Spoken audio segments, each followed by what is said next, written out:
You're watching Building Real Estate Wealth Through Probate with Nate Arnold, that probate guy, helping you build generational wealth. Welcome back to episode 4 of Probate Real Estate Investing with that probate guy. And today's episode's all about the psychology of heirs when it comes to probate real estate investing. Nate's going to be sharing a lot, so let's get right into it. Hello, Nate. Hello, Robyn. Great to be back on. You look Yes. great today. I love your colors. Yeah, look at this. We matched for the fall and didn't even know it. No calls ahead. Right. Yes, I like the orange. So there's a lot of psychology, I'm sure, when it comes to this probate real estate investing subject that we've been talking about. And this episode, we really want to look at from the investor's perspective. We're going to talk about some of the mistakes that you've seen that they make in the dozens of years that you have experience at this. And also, You're going to walk through the process of what does probate real estate investing and the timeline look like, but more from a psychology standpoint. The earlier episodes, we talk about more of the tactical process. Right. So we're going to get right into it. And Nate is going to talk to us about the parties involved, because sometimes probate gets complicated and there's multiple parties involved. So explain, if you would, the process of selling an inherited home. Okay, Nate. That process is statutory, in other words, by law. And in the D.C. area, the process can go for as long as 18 months. The process starts when a person dies, of course. When a person dies and their family petitions the court to become the personal representative to actually open an estate, it's called a petition for probate. So documents are filed at the courthouse, and the process then begins. The clock starts ticking, so to speak. And so the family now has a window of time whereby they can gather the assets of the property. That could be personal belongings, furniture, cars, that kind of thing, as well as real estate. And so the clock has begun. They also have to do what's called notices, because they have to notify the interested parties in the estate. And those parties fall into 3 categories. You have beneficiaries, heirs, and creditors. All 3 have to be notified that the person has died and that there are assets in the estate which have to be distributed or satisfied. In the case of a mortgage, the mortgage would have to be satisfied, be it a reverse mortgage or a standard mortgage. And so that initiates the process. So the personal representative is responsible for doing all of those things. They eventually will have to disperse those assets, give an accounting, and then finally close out the estate. Okay, so that is quite the process for sure. And you explained it very clearly. And if we were looking at it like on a timeline, and I'm sure each case is probably very different, but could you show us like what does that timeline look like when they start doing the notices and et cetera? Certainly, Robyn. So the typical timeline, and again, sometimes probate can be atypical, but the typical timeline starts at the months 1 and 2. The person has died, and now the family is beginning to do the probate petition. That normally takes about 2 months. At that stage, begin to pull all the assets together. They do evaluation. Sometimes they'll have an appraisal done on a property. They'll also do a blue book value if cars are involved. In essence, they are trying to gather all of the assets is what they're doing. And so they can take a couple of months to actually do that. They have to get the bank accounts listed, and they have to become the personal representative in order to do any of these things. In other words, the estate has to be recognized as a separate legal entity for them to do any of those things. And so the probate papers have to be issued, what we call the letters of administration. So once the letters of administration are given to the personal representative, the personal representative will then have access to bank accounts and other information. They can then talk to the lender if there's a lender involved. They are legally at that point recognized as the estate, the representative of that estate. Let me also back up though. They also have to get what's called a federal tax ID number. It's much like a social security number that individuals have, but this represents a legal entity, in this case, the estate. So after they've done that, they can then move forward to liquidate those properties or other assets the estate may have, and then finally go to have the estate closed and everything resolved. Okay, that is quite the process, and I think that It people is. often associate probate as it could take up to a year. You've probably have heard that, or in your case, you've seen it, I'm sure, expedited because you're experienced at this and you know how to help people along, move it forward. Right. And it can take 18 months even in DC and other areas, but it doesn't have to. You don't have to take that long. You can sell a property immediately after you've received your letters of administration, but you cannot resolve the estate until Big everything has difference. been resolved. And that's a big That's difference, a big right? difference. And yes, I know we're going to walk through an example in just a minute. But going back to all the different parties involved, and you can catch our earlier episodes where Nate breaks down the process and different roles that people have. So the personal representative also has to figure out who else is involved and get a hold of somebody like yourself for real estate, appraisers, lenders, the family. Am I missing anybody with the people? That covers it pretty much. Remember the title company sometimes, because there can also be issues with title. Uh, did the person that died have a spouse that preceded them in death? Was their probate done properly? So yes, there are many I's you have to dot and many T's you have to cross. And again, that's why sometimes you will hire an attorney. You don't always need an attorney, but sometimes it's good to have someone look over your shoulder. Oh, for We sure. investors can also assist in that process, especially if they know the probate process quite thoroughly. And it's not hard to become very proficient at probate cases. Most of the information is right at the ready. It's in the jurisdiction. We have information on our website that lets people become familiar with it. And our training, of course, we talk about that in great detail. Yes, that probateguy.com. That's actually the website. That's exactly right. That's exactly right. Thatprobateguy.com. Right, where you can find out more about that. Now, Nate, you're going to walk us through an example and really get into the situation behind what happened with the psychology of the family, the heirs, and the transaction. So let's take a look here at this example that is about to show. There we go. Wow, yes. This is a very familiar case.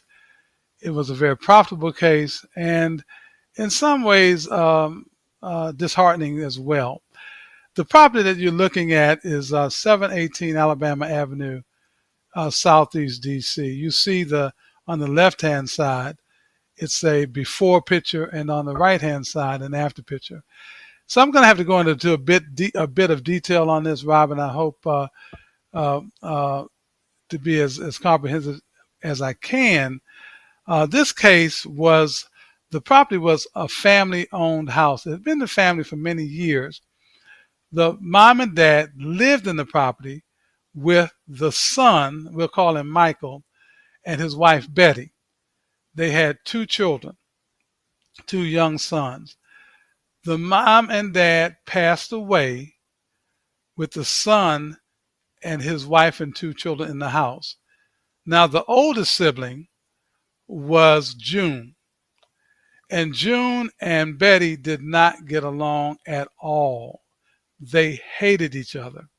Okay, and so when the son died and Betty was left in the house, she retained an attorney to see if she could stay in the property. But he quickly told her that could not be the case, and that she would have to, relinquish, because the heir and beneficiary was June, who was the oldest daughter. So June contacted me, and we had been talking back and forth, because at first she wanted me to sell the property.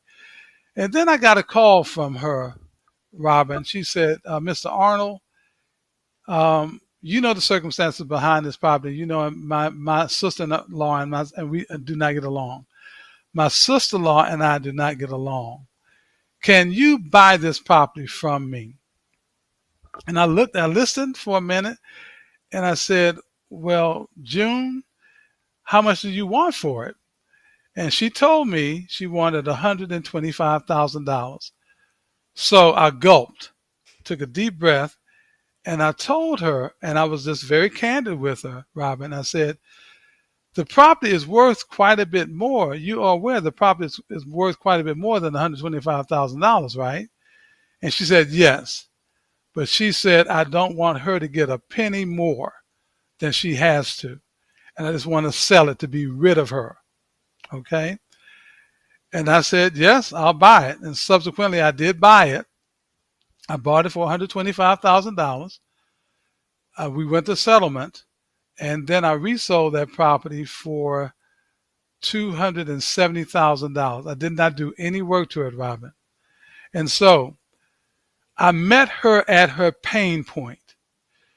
What was most important to her was not money, which was obvious because she left so much money on the table, so to speak. She wanted to be rid of her sister-in-law.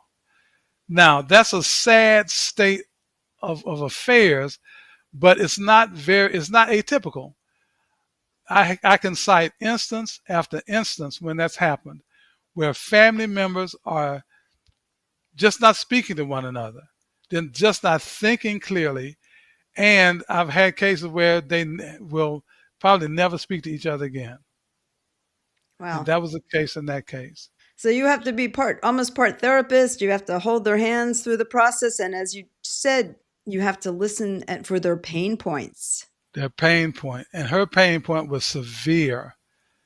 Right. And so good thing about that too is I was upfront, I was honest with her, because you don't have to cheat people in this business. As you're helping people, you'll find that probate is very profitable, both emotionally, Robyn, as well as financially. Right. Well, and as you said, probate triggers a lot of emotions. And so for new investors or experienced investors dealing with probate, maybe it's their first probate transaction. What are some of the biggest mistakes that you see that they make? And what would you suggest for an approach to make it better for the heirs? I think the biggest mistake that investors make is that they have a timeline, but it's their timeline. It's not the PR's timeline. The thing that investors need to do, Robyn, is they have to put themselves in the other person's shoes. They have to understand what motivates that person and to address those motivations, just like I talked about in the previous example. They have to understand that if they listen, really listen, and focus on resolving that person's pain points, those issues, not only will they win that person's confidence, they will win the deal. And that's very, very important. Right. And I know you teach a lot in your upcoming academy, which actually we might as well just talk about that right now since I brought it up and it's coming up in January. But you do teach a lot of this at an accelerated pace, but yet you don't miss anything. So Exactly. You can enroll in the online academy, whether you're a seasoned investor, a new investor, even attorneys. You have attorneys that you work with, and they want to learn more of the process too, right?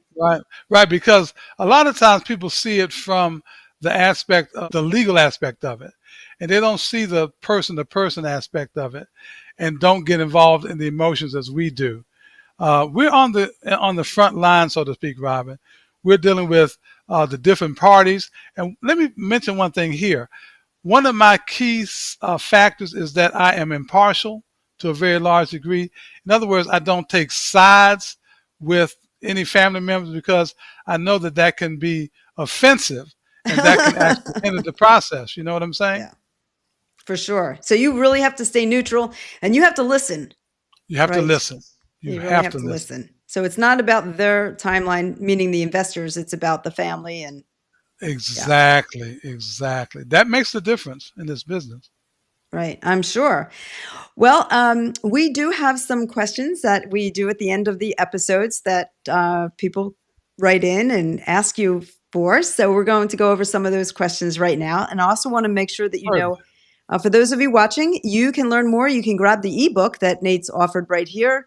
It is the 4 R's of probate real estate investing. And again, you can check out the other podcast episodes, 1, 2, and 3. And today we're on number 4. Be sure to subscribe if you like the episode. Hit the thumbs up. That always helps. Yes. And definitely subscribe to Nate's podcast and his YouTube channel. Exactly. So, thank you. Yes. And you can scan the QR code. It'll take you right to the ebook. All right. So we just covered that. Now we're going to go into the most frequently asked questions and answers. So here we go. Nate, what mindset shift does an investor need to make to win in probate? That's a very good question. Typically, as an investor, you're concerned about me, me, me, me. But when you deal with probate, you really have to shift the focus, Robyn. You have to shift the focus to the personal representative, to the estate. You've got to look at what the family is trying to do. And then you've got to help the family reach those objectives. And once you do that, you will win every time. All right. That definitely makes a lot of sense, and people probably miss it. Why do most investors fail to connect with heirs on an emotional level? Well, I think you touched on it before. They're looking at it from a transaction standpoint. Yes, very much transactional, a transactional standpoint. And so, in our society today, it's really hard to take the time to actually listen because you want to interject, But I have learned that really by becoming a great listener, not just a good listener, but a great listener, you can also glean hidden things that they're not really saying up front. Okay. And then by doing that, you can guide the client. For example, I get the question a lot of times, well, I really want to save the house because it's a family home. And they don't understand that in order to do that, they would have to qualify in case of a reverse mortgage especially. And that in order to do that, they would need to, in some instances, have quite a bit more income. So by listening, you can understand what their goals are and then direct them to be more realistic about what can be done. And that's one of the things that I've had to do with family after family after family, because we do get a lot of people that want to keep the property, but do not understand the process of how that is done. And so we gently guide them to the understanding, Robyn, that it's going to be best that the property be sold because they will not qualify. The property may need work in many instances, which means they cannot really get a loan on that property. And so we gently kind of nudge them on to understand that we know this is your family home. It's been your family for many years, but now is the time to let it go. Does that make sense? Yes, it does. It makes a lot of sense. And you did touch on reverse mortgages, which again, that's episode 3. You can watch the whole episode on that. If you're not familiar with the term, or if you happen to come into the scenario where you're in this situation and you find out that the family member had a reverse mortgage, tune into episode 3 and you'll get the lowdown on how that goes and get a hold of Nate right away. I'm here. Yes. Okay. Another question is, how do you handle family conflicts? And you just explained one through that other example with June. And sadly, a lot of families have those type of conflicts. Right. And there are many other instances I could cite. There was one off of Somerset Street in Northwest D.C. Beautiful area. Robyn, they had 5 siblings. 2 actually stayed in the property. and they were not getting along, even though they lived in the house together. And so when I met with them, I explained to them what was going to happen, that the bank, there was a reverse mortgage on the property, that the bank was going to actually take the house and put them out, Mm. Wow. okay, and that they may still be liable for some of the responsibilities of the estate. I told them the best thing to do was to do a short sale. Mm. I spoke to the sister who was the PR, and I spoke to Personal her, representative for those that right, don't personal know. representative, and I was able to engage the brother as well, and I was able to get that property sold for them. Now they never did reconcile, so to speak, but we were able to get the property sold, and in that case, everybody was happy, and the estate was resolved. So this happens a lot. I've got many instances where families are just not getting along, and so I have to be a mediator. The Hmm. investor has to be a mediator in cases like this, and be impartial, but at the same time look at getting the best result for all involved. Yeah. So you're solving conflicts, but not necessarily the internal family conflicts. That they have to go Exactly. for a therapist or a Right, different right, level right, of right. professional. But you are resolving the other issues related to the assets. Yes, that's exactly right. Okay. And yeah, you do have to wear many hats. Mhm. So you have nearly 39, almost 40 years of experience, a lot of great success, amazing track record. What would you say are some of your best learning lessons for probate real estate investing? Well, for me, it's been about learning how to listen to others, be concerned about helping others. I mean, really, not just saying it on a surface, in a surface way, because I've learned that by helping others, I also really help myself. Okay. And the money actually comes as part of that, Robyn. It's kind of a strange way life happens, but it does happen like that in many instances. Some of my best deals, like the one I just talked about, was actually looking to find a solution for the family that worked for the family. Okay, and that's been my secret. Another thing that I've learned is that you don't have to do it overnight. Hmm. You build it one step at a time, one deal at a time, and you have to be consistent, especially in probate, because probate in many instances does take time, but that can be also a very rewarding situation, because I found that about 20 to 23% of people actually end up wanting to sell the property directly to me or to an investor. And so I would say those are my key takeaways, to be in it to help people, make sure that you're honest, be patient, and persevere, if I had to sum it up. Good points. Now I'm going to flip the question a little bit and say, Nate, did you ever have the wrong attitude? And what were some of the mistakes that you made on early on? Because not everybody's success is straight up. Right, right. Yes, I will. I've learned, I think, more from my failures, Robyn, than my successes, because the failures tend to stick with you and to help you gain the confidence you need to go about succeeding. One of the things that I really had to overcome early on was my fear of making cold calls. And a lot of people are afraid of that, especially a lot of real estate agents. But when I realized, and this is what really helped me, is what I realized, that I knew what I could do for that person on the other end of the line, that I could really help them, because most personal representatives are not aware of how long or how difficult the process can be. And they are emotionally bankrupt a lot of times. And so learning to be able to understand what I offered them, and I became confident in who I was when I was on the phone with them. Okay. And I think that really began to convey to my clients, not just the personal representatives, but also to attorneys. When I shared with attorneys cases that I had done, cases that many of them may have thought impossible. And we talk about that in our academy and some of our YouTube as well.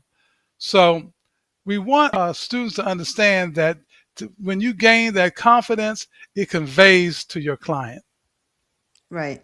And as you said, you maybe had sometimes the wrong attitude, being you were focused on the transaction rather than really Right. understanding what they're going through in the process. And the money will follow, but you need to be empathetic in this, certainly in this type of transaction. That's exactly right. That's exactly right. All righty. Well, you're getting a lot of good information right here with Nate. So definitely want to talk about the ebook and also the upcoming Probate Prosperity Academy. Hit the bell if you haven't already, and subscribe to Nate's YouTube channel. That's where we're delivering a lot of this great information, and you can watch it and listen to it later on. So again, the online academy is 6 weeks, launching in January 15th, 2026. Nate, if you want to talk a little bit about the overview of that. We are excited. We talk about in that 6-week course, we give our students everything, Robyn, they need to have to become an expert in probate. Okay, we provide everything is online. We do, of course, live seminars as well, but we have our PDFs, we have contracts, we have videos that all go through the 4 phases of probate prospects. The 4 R's of probate. The first R is the research phase, where they're actually gaining information on the probate cases themselves in a particular jurisdiction. Then there's the reach out phase, where they're actually beginning to contact the personal representative or the attorney. Then there's the resolution phase. They're listening, understanding what the problem is, what the pain points are, and then getting those issues resolved. And then there's the reward phase, where they actually go to closing and put money in the bank in their pocket. Those 4 phases. Okay, so there's a lot. That is the free ebook that Nate is referring to. And as far as the Probate Online Academy, it is they can download it, go at their own pace, but you're also there present. Are you live at any point? Yes, we're live once a week, sometimes twice a week. So we help our students with any questions they might have, and we're also there to reinforce what we've already shared with them. So it's a very dynamic exchange also, because a lot of times, Robyn, people, especially older learners, are afraid to try something new. Does this really work for me, kind of thing is their attitude. So we help them overcome the fear, because I learned this when I was older as well. So we want to walk them through that process. Yes. Okay, and learning together is definitely helpful, especially when you're with like-minded people and you're learning in a group. And it's, but you can also go at your own pace. That's exactly right. That's exactly right. Okay, very good. Well, thank you all for watching. Appreciate you tuning in. And if you're watching and you have access to comment, feel free to drop Nate a comment in the YouTube box and give him a thumbs up. And we are so happy that you've tuned in. And again, we'll see you on the next podcast. Thank you, Nate, for the great information. Thank you, Robyn, and thanks students to be. Absolutely. Bye now. Subscribe and hit the bell for every episode. Then grab your free probate real estate investing ebook and join the Probate Prosperity Academy, where smart investors learn to create generational wealth through probate real estate. Thank you for watching. See you in our next episode.